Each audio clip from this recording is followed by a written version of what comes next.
Chers auditeurs et auditrices de la 95 FM, Assalamu alaikum wa rahmatullahi wa barakatuhu. Je suis Moussa Touré, désormais retrouvez-moi tous les dimanches à 12 heures dans le cadre de votre programme Jeunesse et Religion. Programme produit, réalisé et proposé par Radio Nour.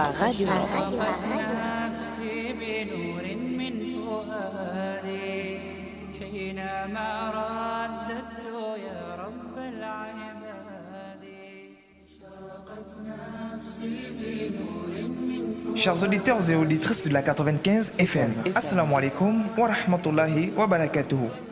Je suis Moussa Touré, désormais retrouvez-moi tous les dimanches à 12 heures dans le cadre de votre programme Jeunesse et Religion. Programme produit, réalisé et proposé par Radio. Merci d'avoir choisi Radio Nour, vous êtes sur la bonne fréquence. Si vous nous rejoignez, le programme c'est Jeunesse et Religion, le nouveau concept qui consiste à promouvoir les acteurs ayant contribué pour le développement de l'islam au sein de la communauté musulmane gabonaise. En un mot, l'histoire de l'islam au Gabon et qui sont les acteurs ayant contribué à son développement. Ces questions font l'objet de ce programme. D'abord, je suis Moussa Touré, votre présentateur radio et l'auteur du titre Jeunesse et Religion à Libreville. Comme invité, j'ai une fois de plus sur ce plateau un acteur contemporain ayant contribué pour le développement de l'islam au Gabon. J'ai comme invité sur ce plateau de Jeunesse et Religion l'excellence M. Ibrahim Membourou. Personnalité publique et religieuse, acteur de l'évolution de l'islam au Gabon, directeur central des ressources humaines au secrétariat général du gouvernement et chef du département des relations publiques au Conseil supérieur des affaires islamiques du Gabon. Assalamu alaikum wa rahmatullahi wa barakatuh. Wa alaikum salam wa rahmatullahi wa barakatuh. J'avoue que vous êtes une figure emblématique de notre communauté. Vous êtes très occupé pour la continuité dans la même mission d'apporter davantage de vos expériences. Oui, je dis bien sur vos expériences, car vous avez de l'expérience dans plusieurs domaines avec l'imam Ismaël Osinosa qui est votre frère, et j'ai vu la semaine dernière dans le cadre de cette émission en parlant de la personne de l'imam Ismaël Osinosa, vous avez versé des larmes, pas en tristesse mais en joie, ce qui montre que vous avez énormément d'estime pour l'imam Ismaël Osinosa. Vous êtes content et vous êtes fier de lui. Avant d'entrer dans le vif du sujet, bonne et heureuse fête de Eid el-Fitr, et comment vous vous sentez dans notre studio vert de la 95 FM? Merci bien. Écoutez, je me porte très bien, je me sens très bien dès lors que je réponds une fois de plus à votre invitation. Je pense que c'est une très belle émission et je pense que nous allons pour une fois mettre en valeur tous ceux qui ont contribué à un moment donné, jeunes comme vieux, à l'évolution, voire au rayonnement donc de notre communauté. C'est une communauté qui n'est pas arrivée ex nihilo, mais elle a bien été portée de main en main par des personnalités qui aujourd'hui pour certains ont disparu et d'autres sont encore en vie, et je dis que c'est tant mieux. C'est une belle initiative de nous associer dans cette émission qui au regard de son titre, c'est une émission de jeunesse, mais qui a souhaité mettre en valeur, comme je venais de le dire, le travail effectué par un certain nombre de frères dans la foi. Après avoir dressé votre portrait à travers votre conversion à l'islam, nous allons faire un bref rappel pour nos auditeurs de la 95 FM. Vous êtes monsieur Excellence Ibrahim Membourou, gabonais de confession musulmane. Vous êtes converti depuis 32 ans, marié et père de plusieurs enfants. Vous avez mené plusieurs combats pour le rayonnement de l'islam au Gabon et vous en êtes un membre très influent de cette communauté. Vous avez conduit plusieurs projets qui font aujourd'hui la fierté de la communauté musulmane, notamment la création de l'école El Hajj Mapabe Otsa, la création de la direction nationale de l'enseignement privé islamique, la création de l'école islamique de Port-Gentil, la rétrocession du lycée de l'Amitié au Conseil supérieur des affaires islamiques du Gabon, le changement du nom du lycée de l'Amitié à lycée Mohamed Harissani et bien d'autres activités que vous allez nous informer tout à l'heure. Je rappelle aussi à nos auditeurs que vous êtes membre fondateur du CCEG, c'est-à-dire le Conseil supérieur des affaires islamiques du Gabon, et vous avez occupé plusieurs fonctions au sein de cette institution, notamment délégué à l'éducation et à la formation, conseiller à l'éducation et à la formation, secrétaire général adjoint chargé de l'éducation et à la formation. Vous êtes depuis 2010 chef du département des relations publiques. Quelle belle expériences, Excellence, Monsieur Ibrahim Mboro, y a-t-il d'autres activités que vous avez menées et que vous voulez bien partager avec nous dans le cadre de cette émission?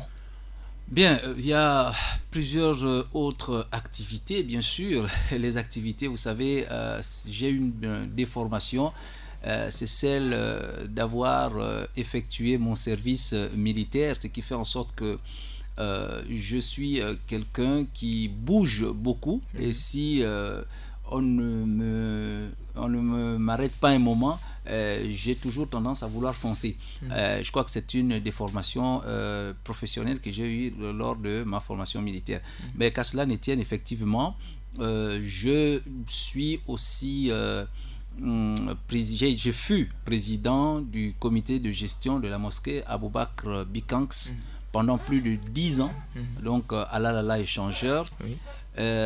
Et j'ai initié aussi un certain nombre d'actions allant dans le sens de permettre à des compatriotes d'occuper les fonctions d'imam, notamment à l'Alala échangeur, là où vous voyez l'imam Mohamed Rizogo. C'est un tout petit peu ma touche qui est là-dessus, Oui. parce que c'est lorsque j'étais secrétaire général adjoint du Conseil supérieur des affaires islamiques du Gabon que voilà, j'avais proposé leur nom, Oui. Ismaël Mwango, l'imam Rizogo Mohamed et Abdelwahab Makanga Oui. et l'imam Bello.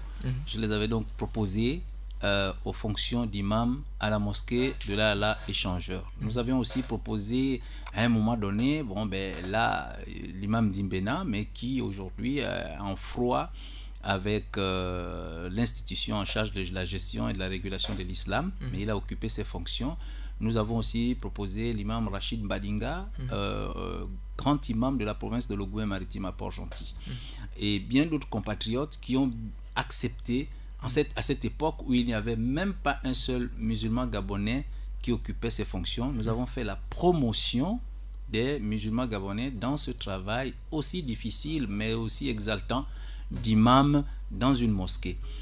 Il y a plusieurs activités. Vous savez, dans notre communauté, et c'est ça aussi lorsqu'on regarde aussi, le tempérament national, ceux qui militent sont toujours considérés comme des ennemis.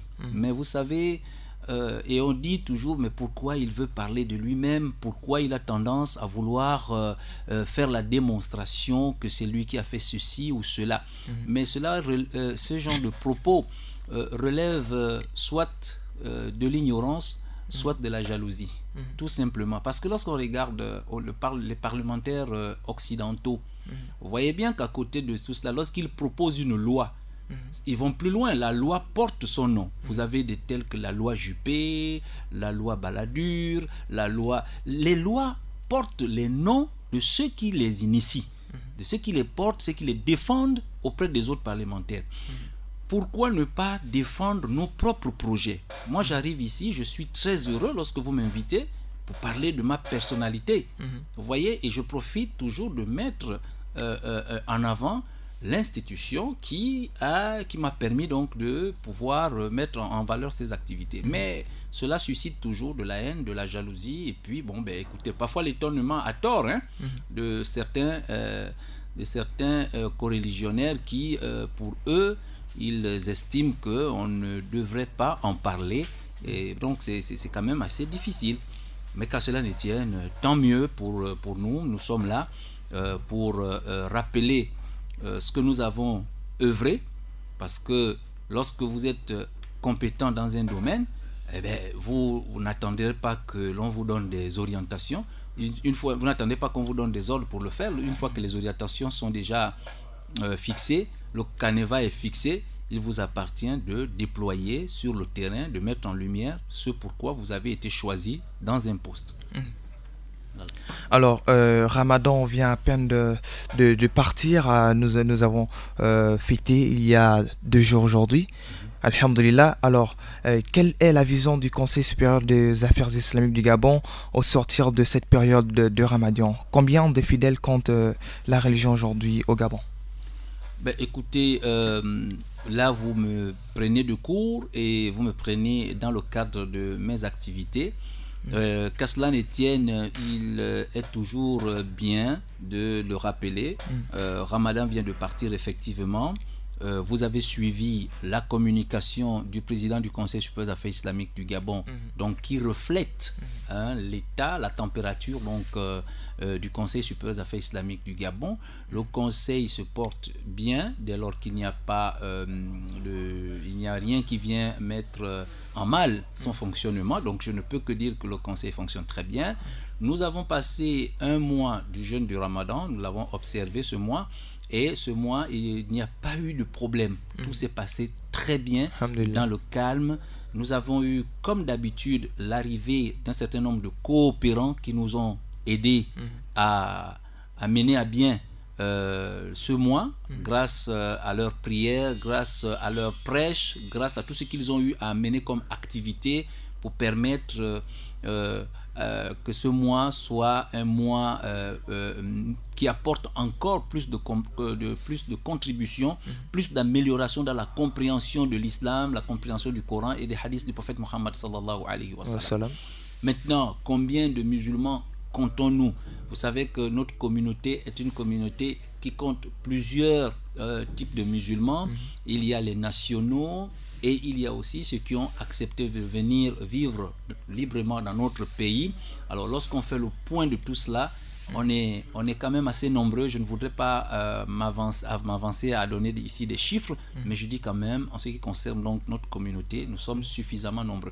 Bon, aujourd'hui maintenant la communauté nationale, si vous me demandez, avec nos enfants, parce que nous sommes des convertis dans l'islam, mais nos enfants sont des enfants nés dans la religion musulmane, ce qui fait en sorte qu'aujourd'hui, rien que les musulmans nationaux, nous sommes extrêmement nombreux et aujourd'hui nous pouvons nous targuer d'avoir à la fois des musulmans gabonais nés dans la religion musulmane, mais aussi des cadres qui peuvent valablement représenter la communauté musulmane du Gabon. Alors, Excellence, la semaine dernière, vous avez évoqué un sujet très important concernant votre conversion à l'islam. C'était en l'année 1986. Il y a eu sûrement des difficultés vécues sur le plan familial. Quelles sont les méthodes que vous avez employées afin de maintenir votre décision d'être musulman, afin que ceux se trouvant dans la même situation puissent se servir de l'exemple? Bon, déjà dans un premier temps, nous ne nous sommes pas convertis dans l'islam pour obtenir quoi que ce soit. Nous avons été animés par la foi, par l'amour d'Allah subhanahu wa ta'ala, de mieux connaître Allah. C'est cet amour qui nous a donc amenés à nous convertir dans la religion. Et nous avons été bien accueillis dans la communauté par des papas qui nous ont vraiment encadrés. On ne va pas dire qu'ils nous ont suffisamment encadrés parce qu'ils étaient aussi limités au niveau donc de la connaissance dans la religion, mais ils avaient des comportements qui nous ont permis de rester dans la religion. Par exemple, lorsque on allait rendre visite à ces vieux, ils nous donnaient à manger, ils nous donnaient le taxi, ils nous prenaient comme leurs enfants, donc ils nous entretenaient. Vous voyez, ils nous parlaient du peu qu'ils avaient. Ils nous transmettaient ce peu de connaissances. Parmi eux, il y avait toutes les autres nationalités. Il y avait des Sénégalais, il y avait des Maliens, il y avait des Haoussa, il y avait des Béninois, il y avait tout le monde. C'est-à-dire, il y avait donc toute cette communauté étrangère qui étaient là, des papas qui aujourd'hui, certains n'existent même plus, ne vivent plus au Gabon, d'autres sont décédés, qui nous encadraient. Et ce sont eux qui nous ont toujours encouragés. On n'arrivait pas chez eux sans qu'ils ne fassent le doua. On ne repartait pas de chez eux sans qu'ils ne fassent une invocation pour nous et pour le pays. Ils demandaient toujours à Dieu de nous garder dans la religion. Ils demandaient toujours à Dieu de faire en sorte que plusieurs Gabonais puissent se convertir. Et il y avait un amour sincère parce que ce sont des personnalités qui n'hésitaient pas un seul instant de nous faire des cadeaux pour que nous puissions nous maintenir dans la religion. Vous n'arrivez pas chez des frères sénégalais ou maliens ou Haoussa ou béninois ou tout le reste sans qu'ils ne vous appellent. Lorsque vous arrivez, il y avait toujours un plat à manger.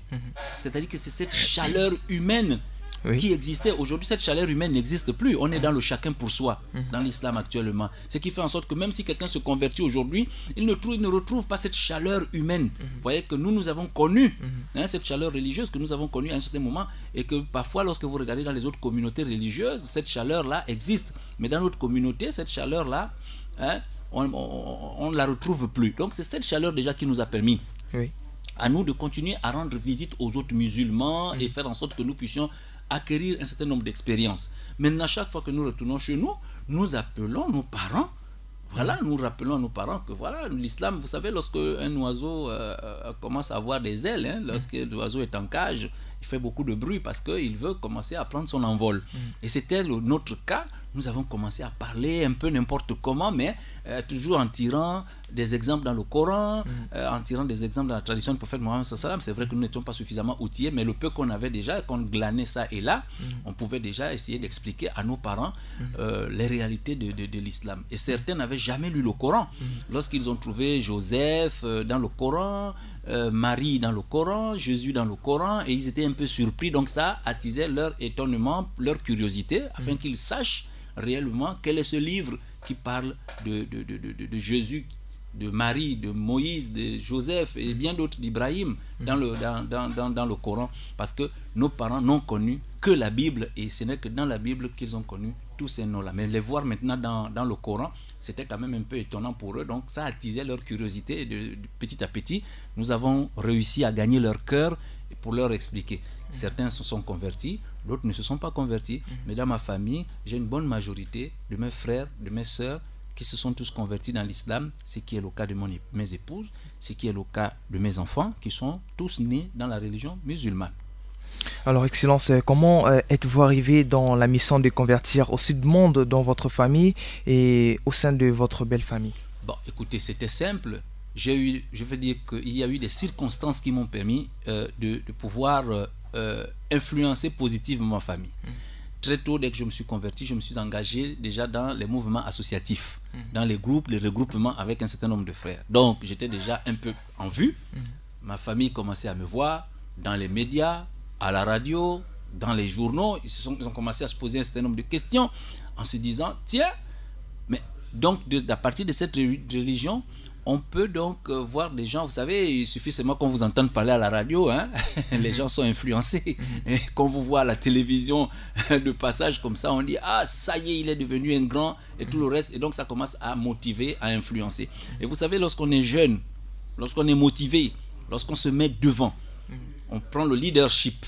Vous voyez, et lorsque vous êtes connu, comme c'était mon cas, moi j'étais très connu, j'ai fait le service militaire, donc vous savez, j'avais mes collègues militaires, j'ai commencé à les influencer. Dès que je parlais à la télévision, je parlais à la radio, certains de mes collègues le lendemain me disaient, ah ben tiens, on t'a suivi à la télé, tu nous as expliqué, donc tu parles un peu l'arabe. Et à l'époque, on ne parlait pas l'arabe, mais on étudiait les versets du Coran, on les étudiait, on venait à la télévision, on les prononçait n'importe comment, mais dès lors que les autres, les non-musulmans, ne maîtrisant pas cette langue et ne comprenant absolument rien, mais pour eux, c'était vraiment fantastique, c'était vraiment grandiose de voir que notre frère, notre ami, notre collègue qui partage avec nous un certain nombre de choses, parle maintenant du jour au lendemain l'arabe. Alors pour eux, ils m'ont mis à un niveau qui n'était pas le mien réellement dans la communauté, mais ils m'ont élevé en disant, tu es devenu imam, tu es devenu ceci, tu es devenu cela.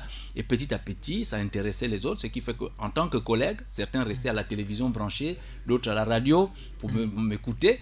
Et puis le lendemain, certains disaient, moi je suis d'accord, moi je me convertis dans l'islam, si c'est ça l'islam. Et puis voilà, ma belle famille, mes petits frères, mes neveux, chaque fois ils venaient à la maison pour me demander comment ça fonctionne, comment l'islam. Et puis j'ai commencé à convertir les gens petit à petit. Et écoutez, lorsque je me suis mis maintenant à la télévision chaîne 2, alors là, ça a été vraiment le grand travail que nous avons fait. Nous avons converti pratiquement plusieurs musulmans gabonais. Alors, Excellence, en l'année 2000, vous avez formé un cercle avec l'actuel président de la République, son excellent chef de l'État, Ali Bongo Ndimba, dans sa résidence à la Sablière. Alors, avec plusieurs personnalités religieuses telles que M. Suleiman Boubala, M. Ismaël Awelegoso, etc. Il y a eu pas mal d'échanges. Concernant les activités et les affaires islamiques, comment cela a bien pu se passer et quelques précisions? Bon, écoutez, moi, le raïs de la communauté, c'est un frère à nous. C'est indéniable. Tous les musulmans et les non-musulmans qui nous ont vus dans les années 80, les années 90 et tout le reste, peuvent témoigner de ce que je suis en train de dire.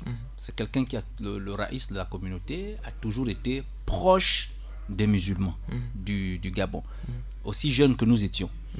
La mosquée de Batavia a toujours été, et de tout temps, le lieu par excellence où les musulmans, des Gabonais de confession musulmane, nouvellement convertis, se retrouvaient. Et par conséquent, on avait aussi l'occasion d'amener un certain nombre de personnalités ici pour échanger avec elles dans le cadre de nos activités islamiques. Nous avions eu aussi la chance, je dis bien nous avons la chance, de partager un certain nombre de choses avec le raïs de la communauté actuelle, M. Ali Bongo Dimba, qui nous invitait aussi chez lui, au palais, lorsqu'il avait besoin d'échanger avec nous, lorsqu'il avait besoin de partager une vision de l'islam. Je dis bien qu'à cette époque, il n'avait pas la gestion de l'islam, mais il s'intéressait au quotidien aux affaires de la religion, aux affaires islamiques. Et donc, par conséquent, de temps en temps, il nous appelait. Et avec lui, nous échangeons. Par exemple, lorsqu'il y avait une nouvelle idée ou lorsqu'il y avait quelque chose qui n'allait pas dans la communauté, il nous appelait pour partager avec lui ce qui n'allait pas, ou alors partager avec lui un certain nombre d'idées. Donc, le raïs de la communauté, nous le connaissons déjà, nous le connaissons très tôt, parce que nous étions jeunes, et c'est quelqu'un, de son engagement dans la religion musulmane, il nous avait permis en tant que jeunes d'être toujours autour de lui. Maintenant, en 2000, quand il nous rapproche donc auprès de lui, au Conseil supérieur des affaires islamiques du Gabon, il nous demande de le rejoindre à la Sablière, au fin de lui présenter des projets. Des projets éventuellement, qu'est-ce que chacun de nous pouvait apporter pour l'évolution, pour le rayonnement de l'islam. Je l'ai déjà dit dans l'une de nos nombreuses émissions. Moi, j'avais le projet de l'éducation parce que je suis arrivé au Conseil supérieur des affaires islamiques Gabon en tant que délégué à l'éducation et à la formation. Je lui ai apporté un projet qui était celui de mettre en place des établissements scolaires répondant au système pédagogique du ministère de l'Éducation nationale. Parce que nous avions déjà des établissements scolaires, mais qui étaient ce qu'on appelle les madaris, donc les madrasas, donc des établissements qui ne formaient que dans la récitation du Coran et la langue arabe, uniquement. Bon, certains ont mis un tout petit peu le français, mais ça ne répondait pas au système pédagogique du ministère de l'Éducation nationale, donc de l'État. Et c'est ainsi que j'ai été appelé à développer ma vision auprès du président du Conseil, du Conseil supérieur des affaires islamiques du Gabon, qui m'avait donné l'onction, la bénédiction de mener à bien cette activité. Et je tiens ici, dans les ondes de la 95 FM de Radio Nour, de le remercier pour vraiment la confiance qu'il avait placée en moi à cette époque, et toute chose qui a permis aujourd'hui de mettre en place ces établissements scolaires, l'école Mouapa Beotsa, le lycée Mohamed Arissani, la direction nationale de l'enseignement privé islamique, et bien d'autres activités aujourd'hui qui profitent à la communauté musulmane du Gabon. Je tiens à rappeler aussi, comme vous l'avez si bien dit, qu'il y avait Souleymane Boubala, qui était là aussi à cette époque. Il était porteur d'un projet. Monsieur Boubala, Souleymane, il était porteur d'un projet, c'était celui des attestations de mariage. Parce que les mariages étaient célébrés un peu dans l'anarchie. Il fallait canaliser les mariages tout en mettant en place un système d'enregistrement et une attestation qui prouve que tel ou tel se sont mariés. Donc, il était porteur de cette attestation qui, aujourd'hui, a fait du bien dans certains pays aussi africains et certains pays en Occident. C'est un document aujourd'hui, lorsque vous voulez voyager, aller loin, c'est un document qui nous est de plus en plus exigé. Ce document avait eu donc l'onction et la bénédiction du président du Conseil supérieur des affaires islamiques à l'époque, toute chose qui a permis à M. Souleymane Boubala de développer donc ces documents où il fallait mettre des photos, il fallait que l'imam qui célèbre le mariage signe, il fallait bien aussi que les témoins signent pour attester qu'effectivement ils ont été présents dans ce mariage.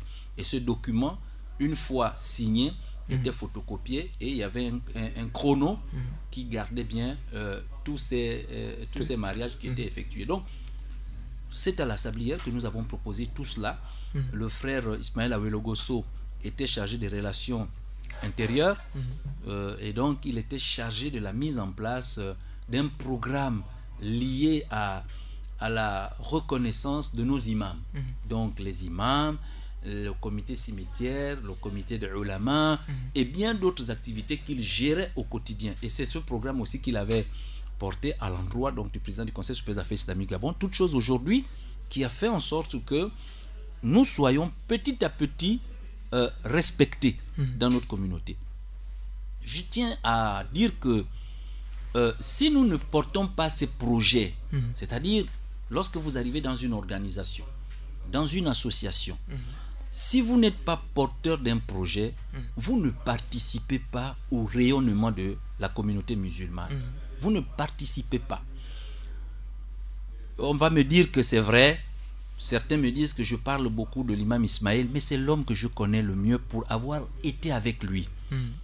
Lorsqu'il est arrivé, vous voyez, à la mosquée de l'Allah échangeur, il a participé au rayonnement de cette mosquée. Non seulement par sa vision, par sa manière de prêcher, mais aussi par les améliorations qu'il a eu amenées. Lorsqu'il est arrivé à la mosquée du commissariat central, ce fut la même chose. Il a regardé qu'il y avait la morgue à côté, mais que les gens étaient transportés dans des TM. Les morts étaient transportés dans les TM pour être inhumés, à Bikele. C'était honteux, c'était humiliant. Et donc il a apporté une touche dans sa vision du développement et du rayonnement de la communauté musulmane. C'est la même chose lorsqu'il arrive à Hassan II, il fait 2 journées de solidarité et de partage. Ces 2 journées ont permis aujourd'hui d'avoir le bâtiment qui abrite la radio et la télévision islamique et aussi l'école El Hadj Mohamed Mwapa Beotsa. Donc vous voyez que dans une communauté ou dans une association ou dans un regroupement, si vous venez seulement vous asseoir et attendre qu'on vous donne des ordres, vous ne participez pas au rayonnement de l'islam. Chacun doit apporter une touche particulière. Lorsque la vision est mise en place, les objectifs sont tracés, il appartient à ceux qui sont choisis pour animer cette organisation de mettre en mouvement la pensée, l'idée de l'autorité. Vous savez, certains peut-être par ignorance, et je suis très dur dans les mots, certains peut-être par ignorance, nous disent toujours non, en islam on ne demande pas le pouvoir, non, en islam on ne donne pas le pouvoir à celui qui demande, ainsi de suite. Mais voyez-vous, moi j'ai lu le Coran, j'ai lu l'histoire de Joseph, Youssouf, qui lorsque le pharaon dort et rêve qu'il voit 7 vaches grasses et 7 vaches maigres, il demande qui peut interpréter ce rêve. Mais son vizir, c'est-à-dire son lieutenant, lui dit il y a quelqu'un qui se trouve en prison mais qui peut vous interpréter ce rêve. Et on va chercher Joseph, Youssouf, qui était en prison. Et Youssouf interprète ce rêve auprès du pharaon en lui disant il y aura 7 années de disette et 7 années de 7 années de production et 7 années de disette. Et le roi lui dit, le pharaon lui dit, puisque tu as interprété mon rêve, à compter de ce jour, tu seras à côté de moi. Mais Joseph a dit non au pharaon. Il a dit, donne-moi la gestion de la terre. Je suis gardien et je suis connaisseur. Donc donne-moi le département de l'agriculture, de la terre. Je saurai comment conserver cela. Et Joseph a sauvé Youssouf. Il a sauvé l'Égypte de la famine. Les 7 années de famine, Joseph a sauvé l'Égypte.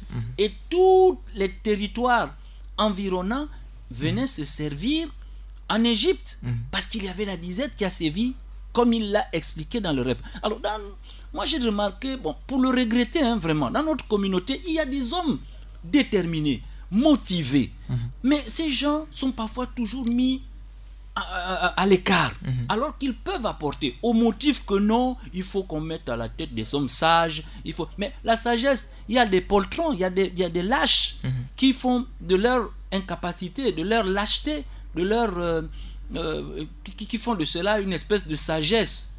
On regarde comme ça, on dit non, il est sage, alors que la communauté doit avancer.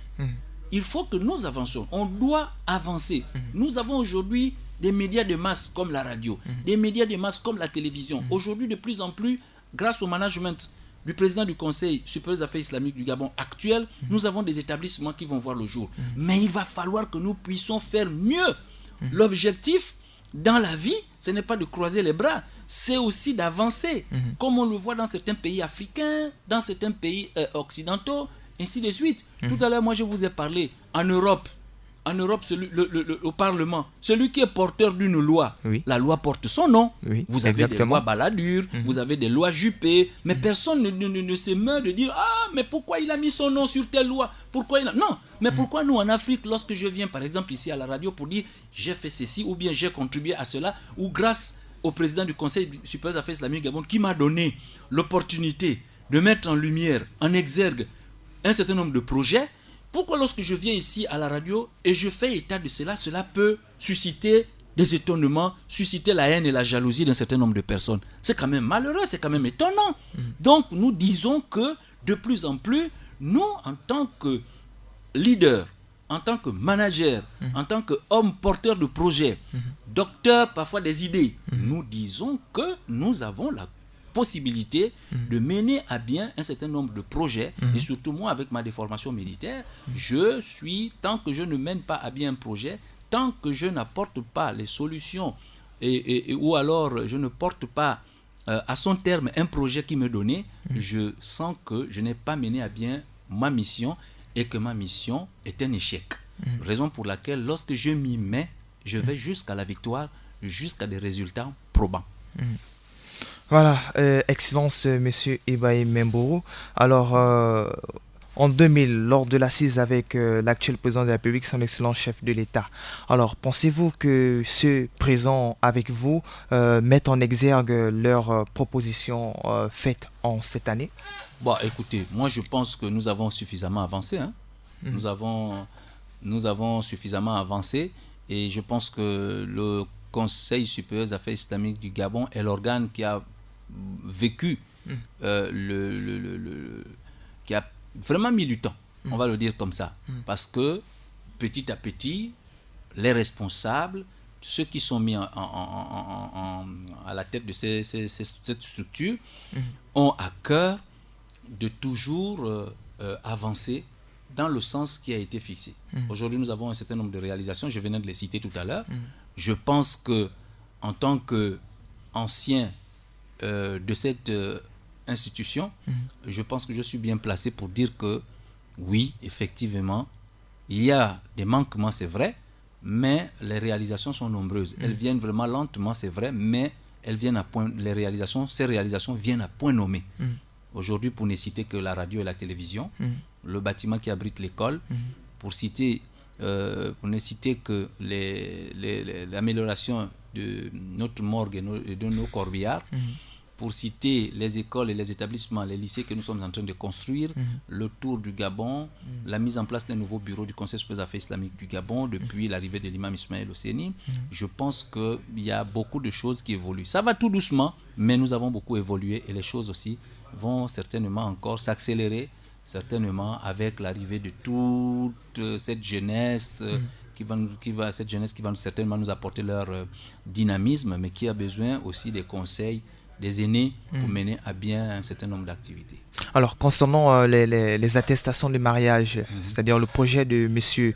Suleiman Boubala, est-ce que pensez-vous vraiment que la communauté musulmane se serve de cela pour réaliser leur mariage? Bien sûr, bien sûr. C'est un document aujourd'hui, c'est un document de référence. Vous savez, hier, on pouvait célébrer un mariage comme ça, directement, sans pour autant tenir compte d'abord de l'état de santé de ceux qui vont se marier. Il faut normalement ce certificat de santé qui atteste que les deux personnes se portent très bien. Vous voyez, avant de célébrer leur mariage. Et les imams... C'est très important. Voilà, c'est très important. Oui. Et la responsabilité des imams est engagée, la responsabilité de ceux qui célèbrent les mariages est engagée dès lors qu'ils apposent leur signature au bas du carton, donc au bas de cette attestation. En cas de pépin, la responsabilité de l'imam est engagée. Avant, ce n'était pas possible. Un imam pouvait célébrer un mariage et puis bon, on ne sait pas comment le mariage va se terminer ou alors comment il a été célébré. Mais aujourd'hui... Par exemple, comment on appelle, des divorces... voilà, prononcés. Voilà. Il faut qu'on trouve l'imam qui a célébré le mariage. Il faut qu'on trouve les témoins. Or, aujourd'hui, l'attestation de mariage qui a été portée par le frère Suleiman Boubala, cette attestation porte à la fois la signature de l'imam, la signature des témoins et la signature des mariés et leur nom. Donc, vous comprenez que c'est un projet qui a été très bien mené, rondement mené, et aujourd'hui qui fait le rayonnement et la fierté de l'islam au Gabon. Et c'est ainsi que prend fin ce numéro. Merci beaucoup, Excellence, Monsieur Ibrahim Mboro. C'était vraiment un plaisir. Excellence, Monsieur Ibrahim Mboro, nous aurons le même grand plaisir de vous avoir sur ce plateau dans le cadre de cette émission la semaine prochaine, même heure, Inch'Allah. Et pour ce, nous prenons en cours de ce programme C'est jeunesse et religion dans ce tout nouveau concept de promouvoir l'histoire des anciens, l'histoire de l'islam au Gabon, consomme en retour une jeunesse consciente dans le but de leur inculquer les vraies valeurs et les vrais intérêts pour qu'en retour cette jeunesse suive les pas et œuvre davantage pour le développement de l'islam. Un grand merci à l'équipe de la technique de nos radios et télévisions dont Maël Manomba, Daniel Django, Axel Komba et Georges Yang. Salam très spécial au coach en motivation, Monsieur Abdul Eyaobam. Sur ce, auditeurs et auditrices de la Bonne FM, merci de nous avoir écoutés. Rediffusons ce dimanche 21h, Inch'Allah. On se retrouve la semaine prochaine, même heure. Chers auditeurs et auditrices de la 95 FM, Assalamu alaikum wa rahmatullahi wa barakatuhu. Je suis Moussa Touré, désormais retrouvez-moi tous les dimanches à 12h dans le cadre de votre programme Jeunesse et religion. Programme produit, réalisé et proposé par Radio Nour.